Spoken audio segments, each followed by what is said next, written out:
தமிழக மக்கள் தினமும் காலையில எழுந்து கும்பிடுற ஒரு மூத்த கடவுளோட பேரு, அதாவது உலகையே ஆண்ட ஒரு கிரேக்க மாவீரனோட பேர்ல இருந்து வந்திருக்கலான்னு நான் சொன்னா நீங்க நம்புவீங்களா?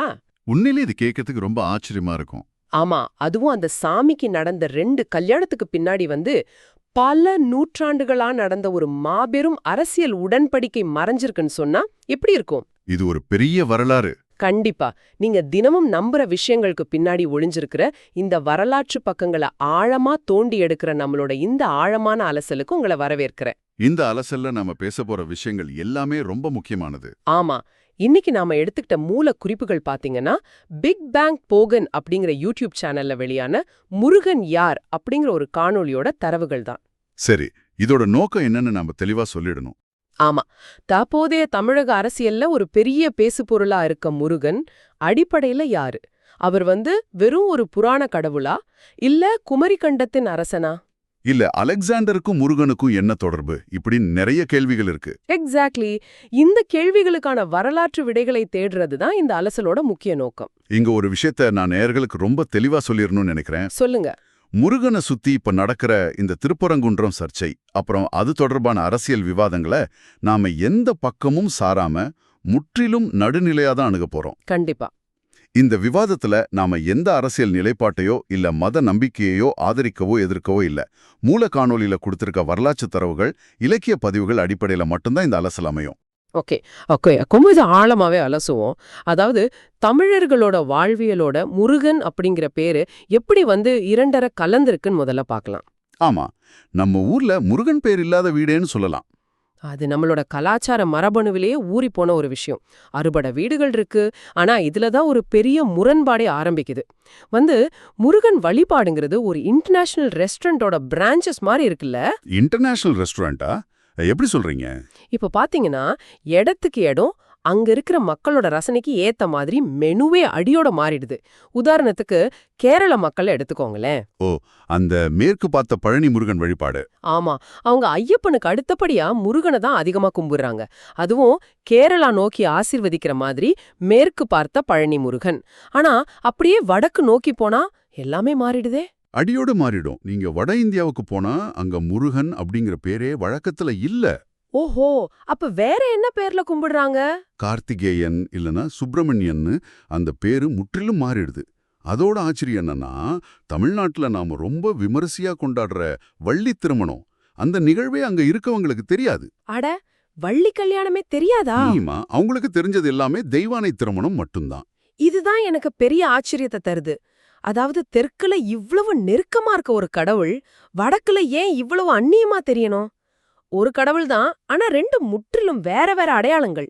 இது எப்படி சாத்தியம்? நீங்க சொன்னீங்களே இந்த ரெஸ்டாரண்ட் உதாரணம், அதை வச்சு நான் விளக்குறேன். இப்போ ஒரு சாப்பாடு வேற ஒரு நிலத்துக்கு போகும்போது அங்க இருக்கிற தட்பவெப்பம் மக்களோட சுவைக்கு ஏத்த மாதிரி எப்படி மாறுமோ அதே மாதிரி தான் கடவுள்களோட வரலாறும். ஓ, அப்ப இடம் மாறும்போது கடவுளோட அடையாளமும் மாறிடுமா? கண்டிப்பா. ஒரு கடவுள் ஒரு குறிப்பிட்ட நிலப்பரப்பை தாண்டி போகும்போது அந்தந்த பகுதி மக்களோட பண்பாடு, அரசியல் சூழலுக்கு ஏத்த மாதிரி மறுவடிவம் பெறார். சரி. வட இந்தியாவுல பல நூற்றாண்டுகளா இருந்த வேதகால கடவுள்களோட அமைப்பு வேற, தென்னிந்தியாவோட தொல்குடி மக்களோட வழிபாடு வேற. இது ரெண்டும் உரசும்போது இயல்பாவே கதைகள் மாறிடும். இப்ப இந்த முரண்பாடுகளை புரிஞ்சிக்க நாம புராண கதைகளை நோக்கி போனா அது இன்னும் சிக்கலாகுது. எனக்கே தெரிஞ்சு முருகன் பிறப்ப பத்தி 3 வெவ்வேறு கதைகள் இருக்கு. ஆமா, முதல் கதை எல்லாருக்கும் தெரிஞ்ச கந்தபுராண கதை. சிவனோட 5 முகத்தோட சேர்த்து புதுசா உருவான 6வது முகத்திலிருந்து, அதாவது நெற்றி கண்ல இருந்து 6 நெருப்பு பொறிகள் வெளியே வருது. சரி. அத வாயுவும் அக்னியும் தாங்கிட்டு போய் கங்கையில விடுறாங்க. கங்கை அந்த வெப்பம் தாங்காம சரவண பொய்கையில சேர்க்க அங்க 6 குழந்தைகளா உருவெடுக்கிறாங்க. ஓ, அப்புறம்தான் கார்த்திகை பெண்கள் வளர்க்கறாங்களா? சரியா சொன்னீங்க. கார்த்திகை பெண்கள் வளர்த்த அந்த 6 குழந்தைகளையும் பார்வதி ஒன்னா இணைச்சு 6 முகனை மாத்துறாங்க. இது கேக்குறதுக்கு ரொம்ப பிரம்மாண்டமான ஒரு ஃபேண்டசி சினிமா கதை மாதிரி இருக்கு. ஆனா மகாபாரதம் சொல்ற கதை முற்றிலும் வேற மாதிரி இருக்கே. ஆமா, அதுல சிவனும் பார்வதியும் தனித்திருக்கும்போது அக்னி அங்க இடையூறு செய்றாரு. அதனால கோபமுடைஞ்ச சிவனோட விந்து கங்கையில விழுது. ஓஹோ. அக்னி சிவனை சமாதானப்படுத்த நினைச்சு அந்த விந்த சரியான வெப்பத்துல பாதுகாத்து சுப்பிரமணியனா உருவாக்குறாருன்னு அந்த கதை சொல்லுது. இதோட நிக்கலையே, சப்த ரிஷிகள் கதையை எடுத்தா அது இன்னும் வினோதமா இருக்கு. அதாவது அக்னி பகவான் சப்த ரிஷிகளோட மனைவியர் மேல ஆசைப்படுறார். ஆமா, அப்போ ஸ்வாஹா அப்படிங்கிற தெய்வம் அக்னி மேல காதல் கொண்டு அந்த ரிஷிகளோட மனைவியர் உருவத்தை எடுத்து அக்னியோட இணையறாங்க. அருந்ததி உருவத்தை மட்டும் அவங்களால எடுக்க முடியல, கரெக்டா? கரெக்ட். இப்படி 6 முறை இணைஞ்சதால உருவான கருவை கங்கை நதியோட வேர்கள்ல வச்சு பாதுகாக்க அங்க பிறந்த குழந்தை தான் சுப்பிரமணியன்னு அந்த கதை சொல்லுது. கொஞ்சம் இருங்க, எனக்கு இதுல ஒரு பெரிய முரண்பாடு தெரியுது.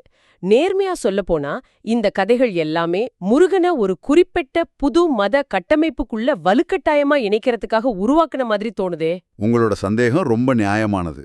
ஏன்னா கவிஞர் அறிவுமதி மாதிரி ஆட்கள் குமரிக்கண்ட அரசன்தான் முருகன் அப்படின்னு ஆழமான வரலாற்று தரவுகளை சொல்றாங்க. அதுக்கும் இந்த கதைகளுக்கும் சம்பந்தமே இல்லையே. இந்த இடத்துல தான் நம்ம ரொம்ப கவனிக்கணும். என்ன ஆச்சரியம்னா, இந்த புராண கதைகள்ல இருக்கிற லாஜிக் கோட்டைகளை பார்த்தாலே இது வெவ்வேறு காலகட்டங்கள்ல அரசியல் காரணங்களுக்காக இணைக்கப்பட்ட புனைவுகள்னு நல்லா புரியும். ஓ, அப்போ சங்க காலத்து தொல்குடி வழிபாட்டு முறைக்கும் இதுக்கும் ரொம்ப பெரிய இடைவெளி இருக்கா? மாபெரும் பண்பாட்டு இடைவெளி இருக்கு. கவிஞர் அறிவுமதியோட தரவுகள் சொல்ற மாதிரி சங்ககால புலவர்கள் அரசர்களை புகழும்போது முருகன் எப்படி தன் நிலத்தை ஆட்சி செய்தானோ அதே போல உனது ஆட்சி இருக்குன்னு பாடியிருக்காங்க. ஒரு அரசனை இன்னொரு அரசனோட தான் ஒப்பிடுவாங்க, ஒரு கற்பனை கதாபாத்திரத்தோட ஒப்பிட மாட்டாங்களே. கரெக்ட். இது முருகன் ஒரு வரலாற்று மனிதனா ஒரு மூத்த அரசனாக இருந்திருக்கலாம் அப்படிங்கிற ஆழமான கருத்தை நமக்கு கொடுக்குது. அப்போ சங்ககால தமிழர்களோட வாழ்வியல்ல முருக அப்படிங்கிற வார்த்தை எந்த அர்த்தத்துல பயன்பட்டது? தொல்காப்பியம், சங்க இலக்கியம் எல்லாமே முருகனை குறிஞ்சி நில கடவுளாதான் சொல்லுது. மலைகள்ல வாழ்ந்த மக்களோட தெய்வம் அவரு. இதுல இன்னொரு சுவாரஸ்யமான சமூகவியல் பரிணாமம் இருக்கு. அது என்ன பரிணாமம்? தமிழர்கள் தாய்வழி சமூகமா இருந்தப்போ, அதாவது பெண்களை தலைமையா கொண்டு வாழ்ந்தப்போ, முருகன் கொற்றவையோட மகனா கொற்றவை சிறுவ அப்படின்னு தான் அறியப்பட்டார். ஓ, அப்புறம் எப்படி முதன்மை கடவுளா மாறினாரு? சமூகம் மாறி தந்தை வழி சமூகம் வலுப்பெற்றப்போதான் அவர் முதன்மை கடவுளா மாறுறார். அந்த காணொளியில நான் கவனித்த இன்னொரு முக்கியமான விஷயம் இந்த பேர்களுக்கான காரணங்கள். குமரன் அப்படிங்கிற வார்த்தை வடமொழியிலிருந்து வரலையா? ஆமா, அது கொம்மை அப்படிங்கிற தூய தமிழ் சொல்லிலிருந்து வந்தது. கொம்மைன்னா அழகுன்னு அர்த்தம். அதே போல சேயோன் அப்படிங்கிற வார்த்தை இப்ப நிறைய சினிமாவுல அது ஏதோ வன்முறையாளர்களை குறிக்கிற மாதிரி காட்டுறாங்க. ஆனா சேயோன்னா செம்மை நிற தலைவன் அர்த்தம். கண்டிப்பா. பண்டைய வழிபாட்டு முறையில முருகன் ஒரு மிகச்சிறந்த போர்வீரனாகவும் பெண்களை கவரும் அழகனாகவும் தான் இருந்தார். அப்போ அந்த தொல்குடி மக்களோட வழிபாடு எப்படி இருந்துச்சு தெரியுமா? ஆட்டு ரத்தத்தை திணைச்சோற்றுல பிசைஞ்சு பலி கொடுக்கிற வழிபாடு தானே? ஆமா, அது முற்றிலும் இயற்கையான ஒரு தொல்குடி வழிபாடு. பலி வழிபாட ஒரு பக்கம் இருக்கட்டும், ஆனா அந்த பேயோட்டும் சடங்குகள் பத்தி அந்த காணொளியில சொன்னது என்ன ரொம்ப சிந்திக்க வச்சது. எந்த சடங்கு சொல்றீங்க? அந்த முருக ஆற்றுப்படுத்தலா? அதேதான். காட்டுக்கு போற பெண்கள் தங்கள் காதலனை பிரிஞ்சு வாடும்போது ரொம்ப மனசோர்வு அடைஞ்சிருவாங்க. சரியா சாப்பிட மாட்டாங்க.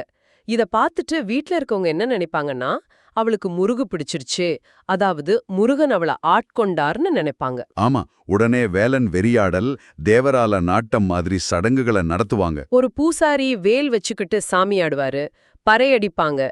நான் இதை எப்படி பாக்குறேன்னா, இது பழங்காலத்து உளவியல் சிகிச்சை இல்லனா ஒரு கவுன்சிலிங் மாதிரி இருக்குல்ல. ரொம்ப சரியான ஒப்பீடு. காதலனை பிரிஞ்ச பெண்ணுக்கு ஏதோ மனநல பாதிப்புன்னு சொல்லி அவளை ஒதுக்காம முருகு பிடிச்சிருச்சுன்னு சொல்லி ஊரே கூடி அவளை ஆற்றுப்படுத்துறது, இது எவ்வளவு முற்போக்கான விஷயம்.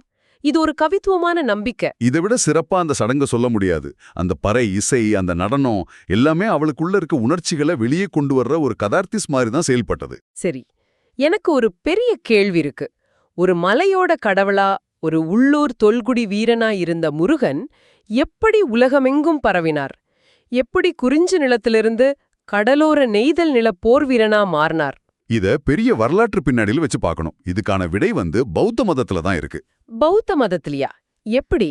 சமணமும் பௌத்தமும் தலை தோங்கிய காலத்துல பௌத்த மதம் மக்கள் கிட்ட நெருங்கிறதுக்காக இந்த உள்ளூர் கடவுள்களை தங்களுக்குள்ள இணைச்சுக்கிட்டாங்க. புத்தர் தியானம் செய்யும் போது அவரை பேராசை, கோபம் நெருங்காம காவல் காக்கிற தளபதியா முருகனை மாத்தினாங்க. ஒரு நிமிஷம் இருங்க, இங்க ஒரு பெரிய லாஜிக் இடிக்குதே.